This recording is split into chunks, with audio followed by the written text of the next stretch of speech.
Welcome to 101. I'm Greg Bassey, your host from the Salisbury Independent newspaper. It's a big day here at PAC 14. We need some relief, and we've got our friend Delegate Carl Anderton in the house. Welcome, sir.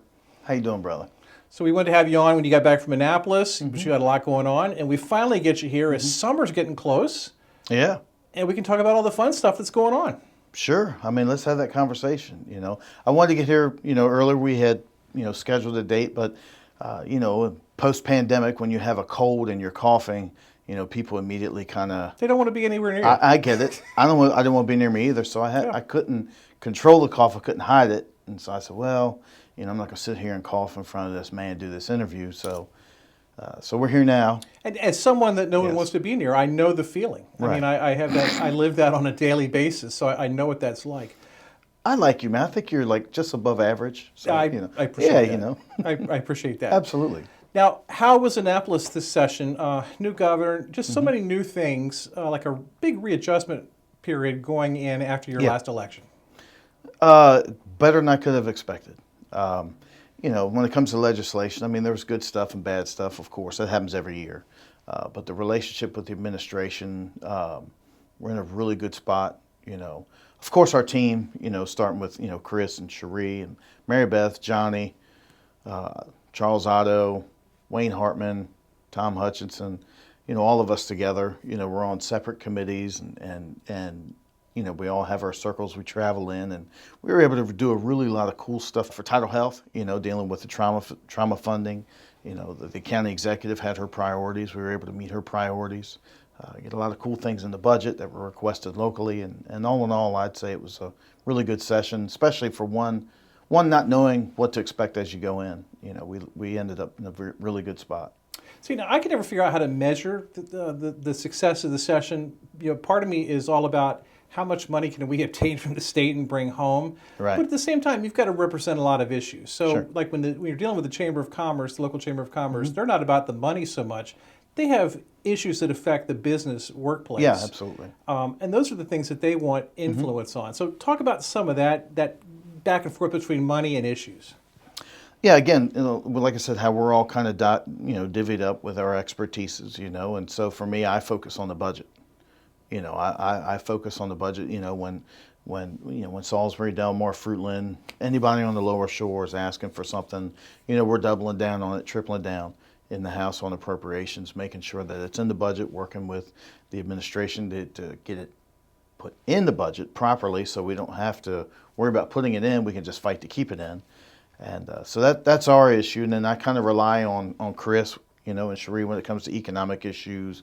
I rely on Hutchinson when it comes to, health issues, Otto with the environment, and Mary Beth and Johnny keep us posted on what's going on across the street. And then I work with leadership over there, when the budget heads over to the Senate or vice versa. And so, we all, I carry everybody's priorities, and then, they keep me kind of abreast of what's going on legislatively. And so it's a really good mix. And I think that's why we've been able to be so successful. And you've been the point man locally on the disparity grant, which I almost think is embarrassing that the county needs a disparity grant. It is embarrassing, That but it's if a it's there, grant given to we're going to poor- get it. It's given to poor counties. Yes. We're poor but proud. We're poor but proud. But that number is up again this year. I Yes, think. absolutely. And the governor added some extra to that based, on top of the legislation we passed a couple years ago for the full restoration of that money. That was cut, some 10 years ago.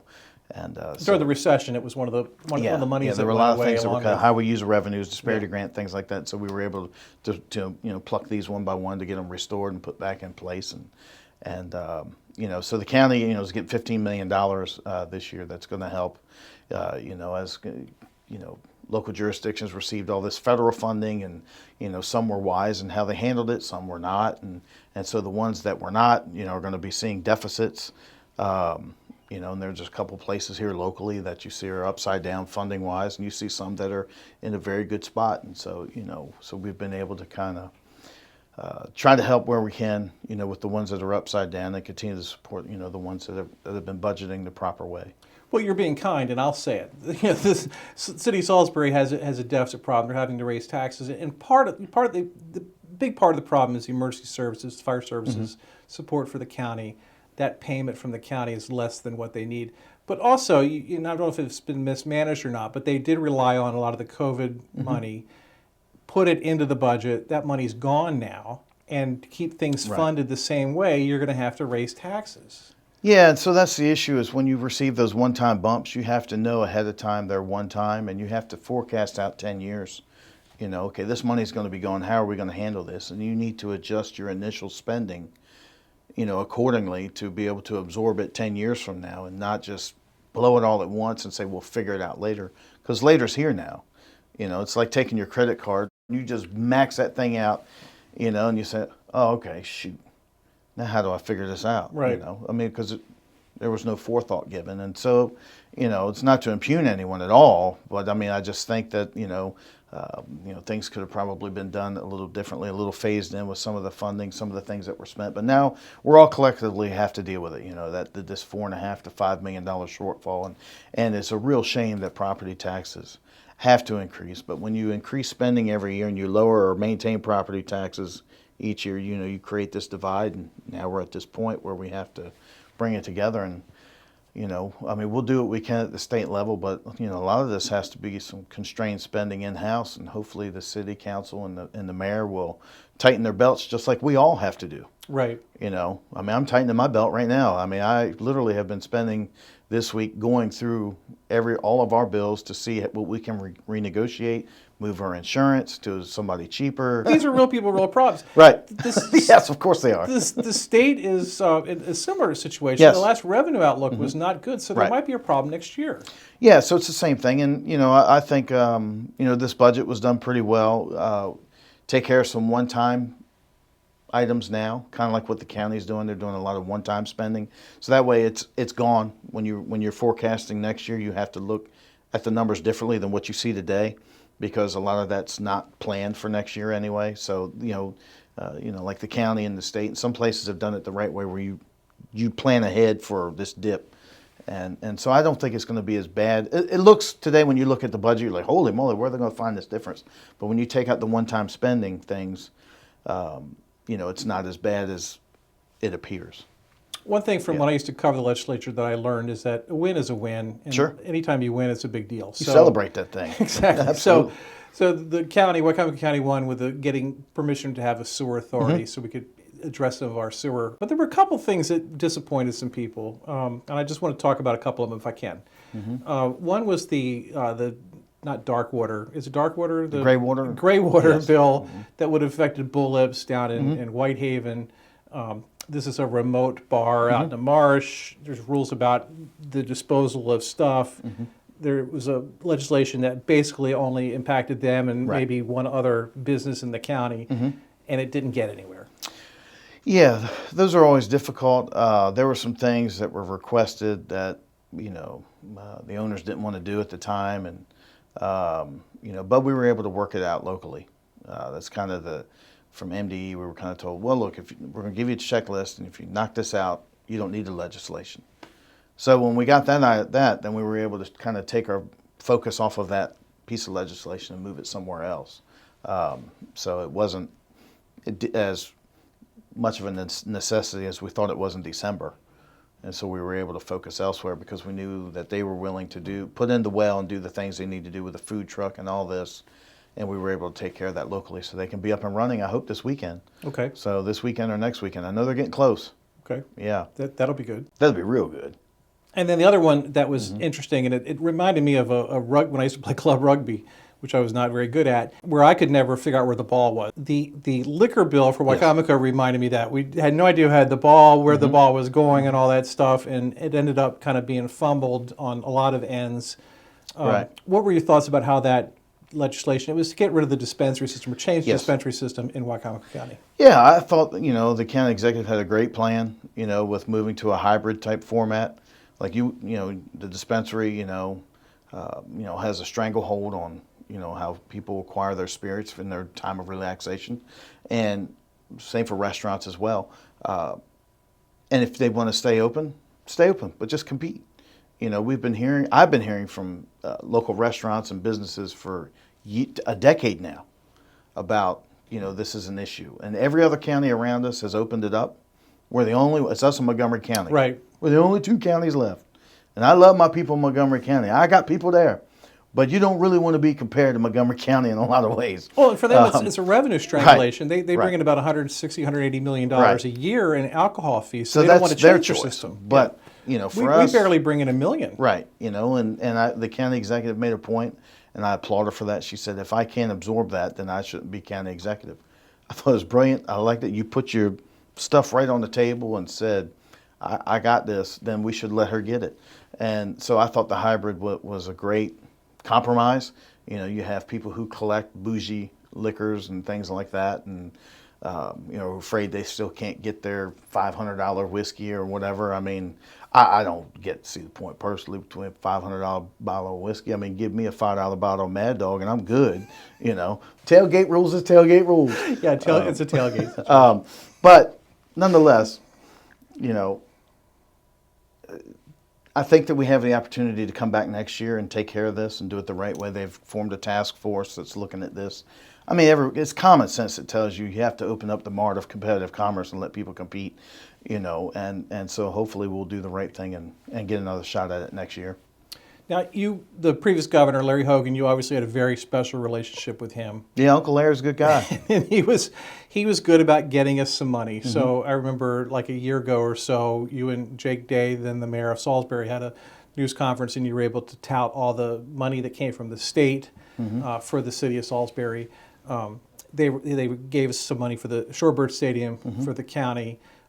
There was money for the Junior Achievement for their building. There were just like lots of projects where the state would kick in some money, kind of under the radar, of the General Assembly, where the governor has some discretion.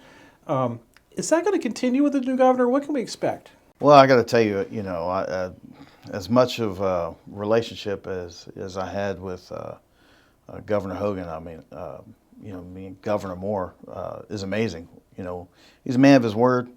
I love that about a person, man. When you say what you mean what you say, and so we hit it off, from the start. And I mean, where we can work together, I'll be standing right with him. There's going to be times we disagree, and we'll agree to disagree, and we'll look forward to the next thing where we can work together on. We're going to do this the right way. He's a great guy, awesome human being, and he's my brother, and so I look forward to continuing to work with him. And we had a great start this year. We got some really cool things coming.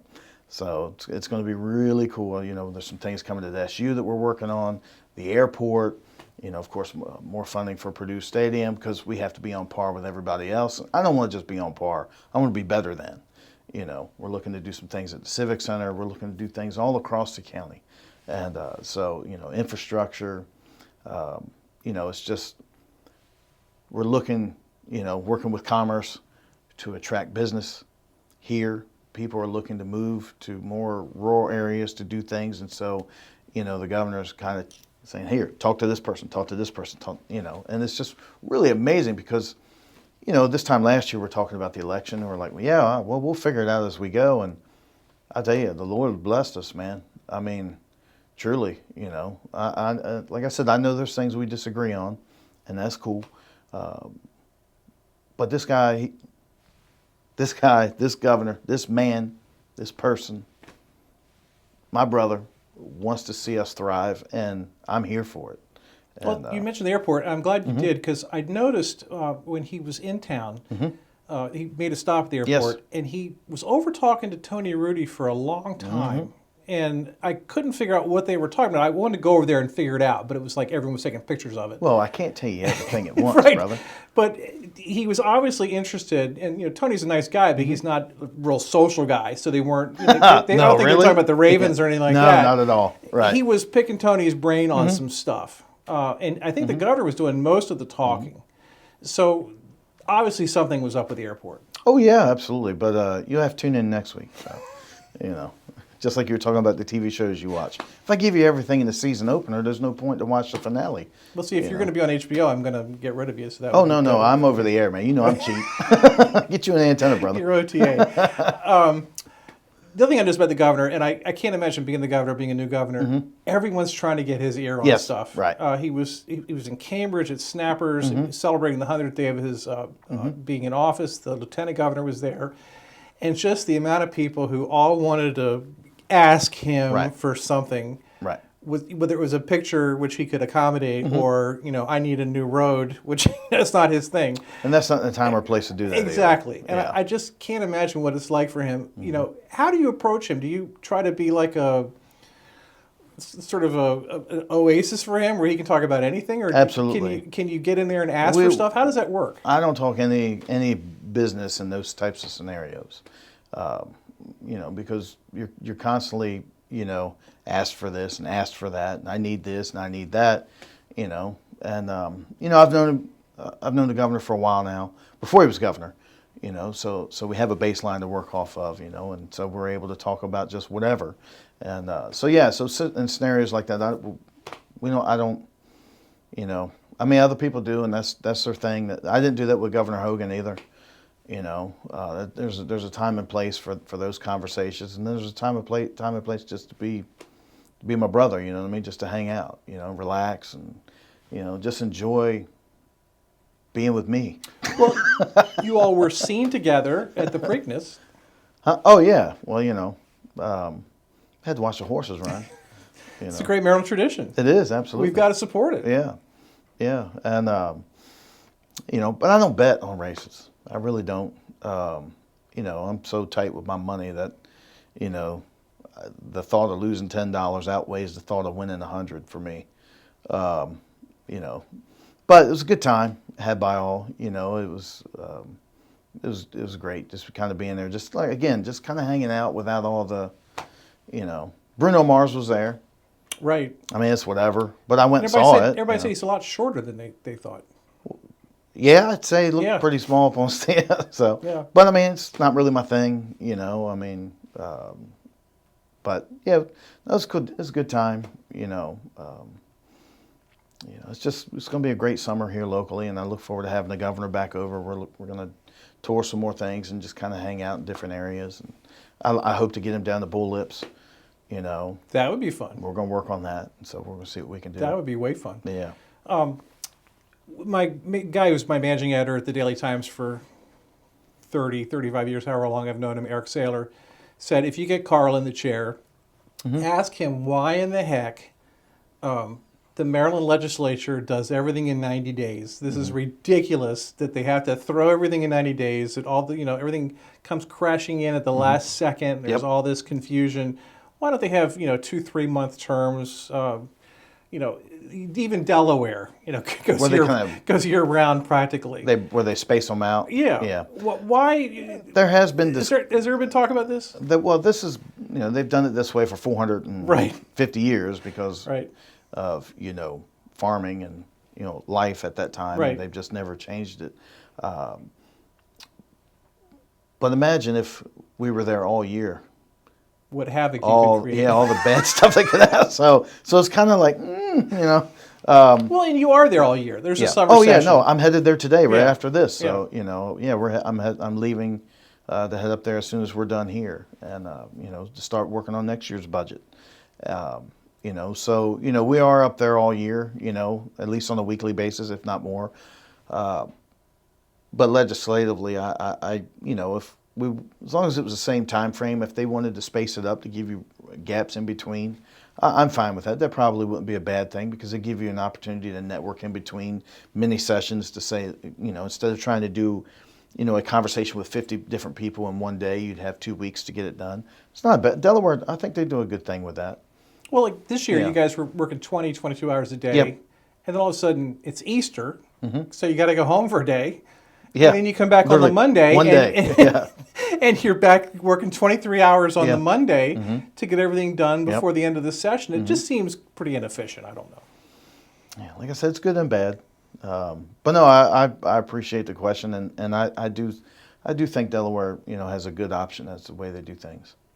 How are things going at Delmar? I don't get up there as much as I used to cut some grass up there, and I don't cut grass in Delmar anymore. I'm still cutting grass in Laurel, but not in Delmar. How are things in Delmar? Paving streets, man. It's good to see how our user revenue is being used. Fruitland is always doing something. I mean, what's going on in Fruitland is amazing. Every year I'm down there, man. Every summer, every time I'm riding through, man, they're fixing sidewalks, paving streets, they're doing things.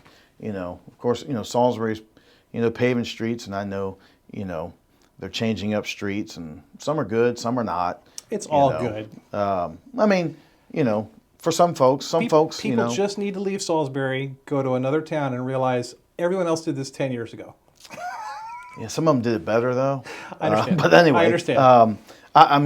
I'm a big fan of traffic circles. I will say that. I know a lot of people watching us now will immediately say, "Oh, that guy's terrible," But hey, I hate stopping. It's excellent. The traffic circle is excellent. I just asked my wife when we drive to Montreal. Every time I have to stop somewhere, she's like, "I'm flipping out." So I love circles, but for traffic. But yeah, to see Delmar paving streets now and working on the infrastructure up there, it's really cool, man. It's really cool when you see the fruit of your labor, growing. It's just an honor and it's an amazing feeling. And every day I wake up, man, excited that I get to serve my neighbors. I know it sounds cliche, and I know me saying that is cliche, saying it's cliche, but I mean it. It's just amazing, and I'm just blessed, man. I get to sit here with you. You know what I'm saying? You know how cool that is? No. It's pretty cool.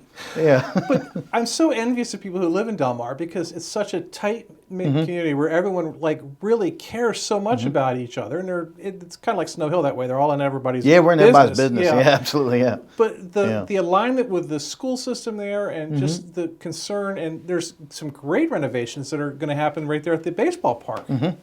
Yeah, that's going to be a nice change when that happens. It's going to hopefully alleviate some traffic at the elementary school, which has been an issue for years and years. We've been trying to work on solutions. And I think we may have something that's going to help that out. So just have patience. Bear with us till we get that done. And hopefully it'll make it a little easier to get down Falsky Lane. But yeah, Delmar, man, is amazing. I mean, anytime I'm doing something in the yard or something, somebody's stopping by wanting to talk. And that's great. I love it. But it's just, it's home. Yeah. What are the rules about approaching someone in their yard? Garrison Keeler had a theory from Lake Wobegon that if you're on the front porch, you're fair game. Anybody can approach you. But if you're in the backyard, don't go back there. So what I do is when I'm door knocking, if somebody's in the backyard, and if you hear this, you'll know where it came from. I kind of walk up the driveway and say, "Yo!" Now at first, when we first started doing this in 2014, people were like, "Oh, who is this guy?" Now, they've recognized, and when I come up, "Yo," they'll either say, "Oh gosh," or they'll say, "Hey man, I got a question," And so it's, so that's my thing. If you're in the front yard, I just walk right. Hey, what's going on? But if you're in the backyard, I'm not going to go in your backyard. I'm going to yell from the driveway, "Yo," and see if you'll respond and come back.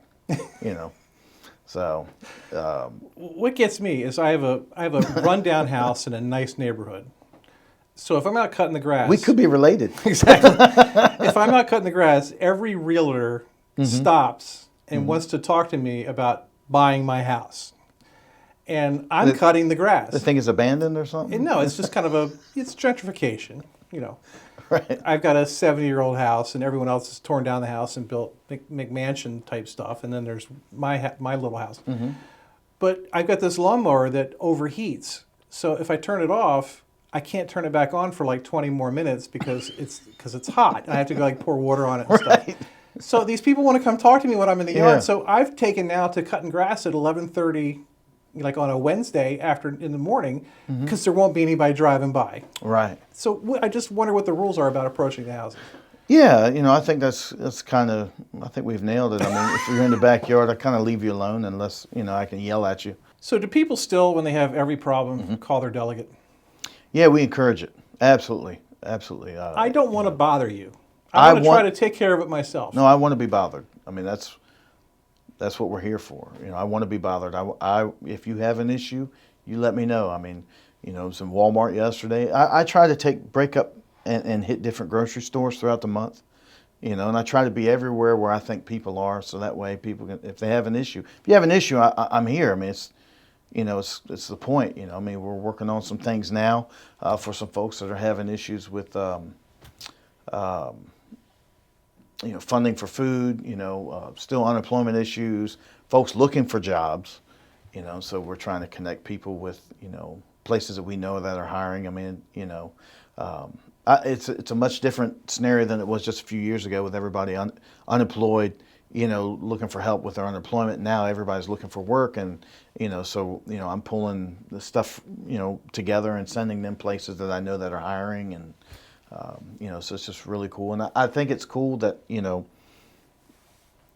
we started. I don't like to take credit for things, but I think I'm going to take credit for being the first person to give up my cell phone number.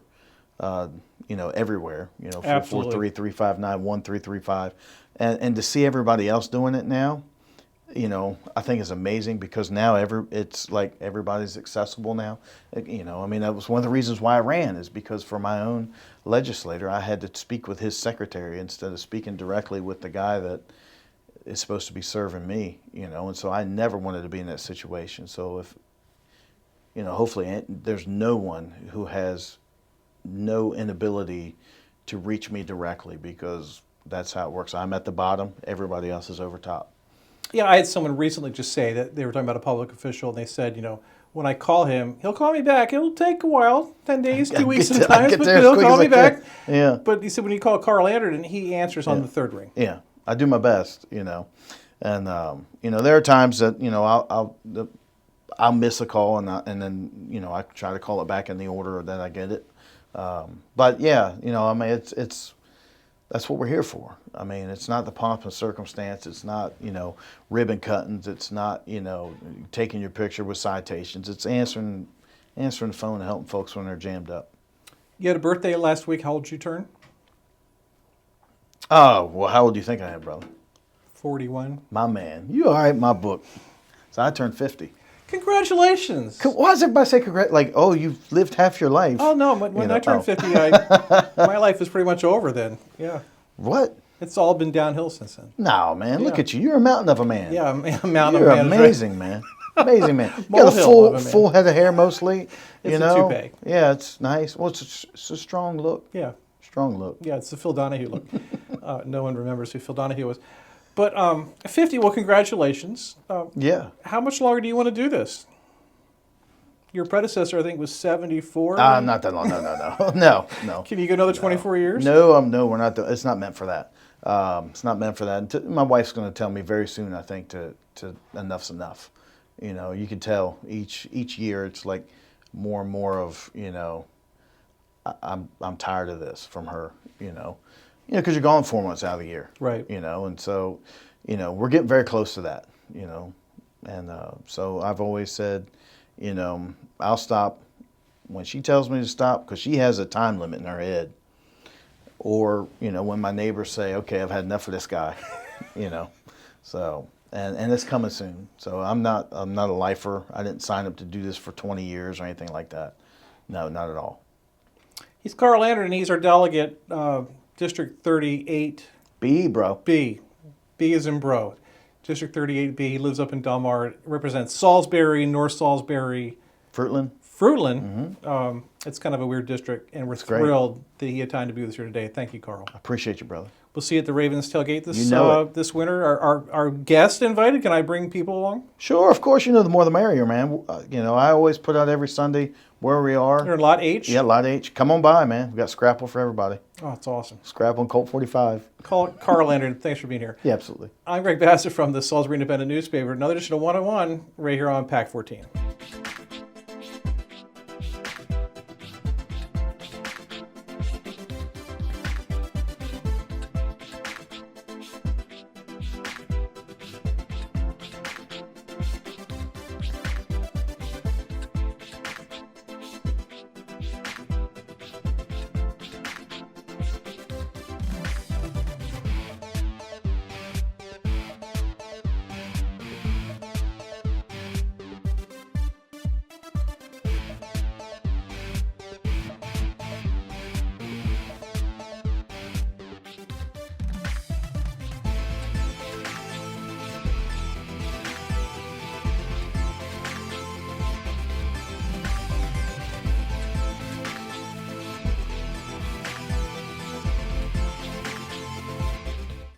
First Shore Federal is proud to support PAC 14 and one-on-one. We'd encourage every business to support PAC 14 and pick a program and support it, and let's make a difference.